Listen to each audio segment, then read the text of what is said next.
The Mets and owner Steve Cohen are the talk of baseball following an offseason spending spree that has brought 7 prominent players to Flushing already, with perhaps a few more yet to come.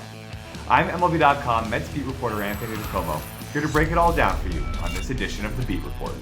Baseball has seen some wild winters over the years, but perhaps none quite like this.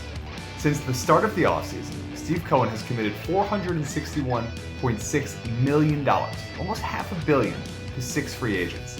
The spending spree began with a $102 million pact for closer Edwin Diaz, and continued with an $86.6 million deal for Justin Verlander on the first day of the winter meetings.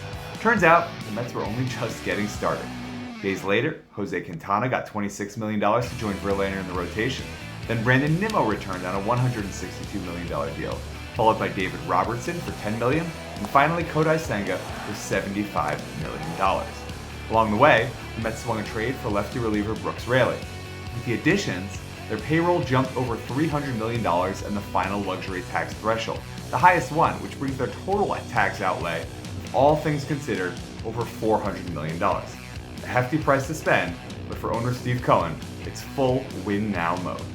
At the first of several press conferences to introduce new players this month, Nimmo spoke about the turnaround that the franchise has undergone since far leaner days last decade. Drafted in 2011, Nimmo was around to see the Mets operate more like a small market team, often limiting their offseason expenditures to 1 or 2 players. That's simply not the case anymore, as the Mets seem to be in on everyone. Even Carlos Correa, who ultimately signed with the Giants, but for a time was talking to the Mets. Said Nimmo, quote, "It's been eye-opening. It's been crazy and a little bit surreal to go through. It's been really quite a change, and I'm very proud to be part of this organization." Despite all those new deals, the Mets aren't done. They could still use another reliever for the bullpen. A reunion with Adam Ottavino is one possibility there, as well as perhaps a power bat, preferably from the right side of the plate, such as JD Martinez or Trey Mancini.